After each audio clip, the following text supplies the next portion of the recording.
Morning বন্ধুরা। আজকে আমার মনটা খুব খারাপ। মেয়ের বাবার কথাগুলো মনে করি, যে কেন যে ওকে ভালোবেসেছিলাম, বিয়ে করেছি, আজকে তো ভালো না বাসলে আজকে এই দিনটা দেখতে হতো না। আজকে আমার মেয়েটা তার বাবার জন্য কষ্ট পেত না।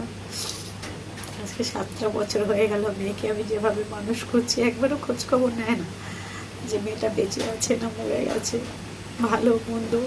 সে তো দিব্যি বিয়ে করে সংসার করছে, বোন পাতিয়ে। আমরা কেউ না।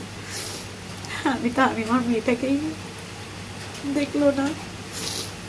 আজকে কোর্ট কাছারি চলছে, কেসের নামে কেস চলছে, হচ্ছে তো, তারিখের পর তারিখ পাচ্ছি তো, কি আছে। উকিলের মতো টাকা পেয়ে যাচ্ছে, পুলিশের মতো টাকা পেয়ে যাচ্ছে। আমরা কি পাচ্ছি? আমরা শুধু পাচ্ছি তারিখ ছাড়া কিচ্ছু পাচ্ছি না।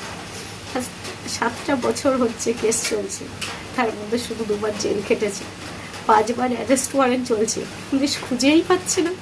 এটা কখনো সম্ভব যে পুলিশটা পারে না? এমন কিছু হচ্ছে। আমি খোঁজ দিচ্ছি, তাতেও পুলিশ ধরতে পারছে না। সঠিক বিচার করার মানুষ তো নেই। প্রমাণ আছে কিন্তু বিচার করার লোক নেই। মাঝে মধ্যে মনে হয় কি, যারা আমার সঙ্গে যে অত্যাচারগুলো করেছে, আমার বাচ্চাটা যাদের জন্য কষ্ট পাচ্ছে তাদেরকে মেরে ফেলি। আমি আর পারছি না মেনে নিতে। এত টেনশনের মধ্যে আছি যে মনে হয় কি বেঁচে থাকার থেকে মরে যাওয়া অনেক ভালো।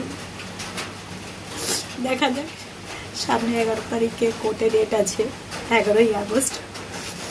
যাই হোক, একটা লড়াই তো করতে হবে বাঁচার জন্য, মেয়েকে বাঁচানোর জন্য। আমরা যখন লড়াই করতে নেমেছি, শেষ দেখে যাবো যতদিন বেঁচে আছি। হাসি কান্না ভালো মন্দ নিয়ে তো বেঁচে আছি, কিন্তু আর পাচ্ছি না।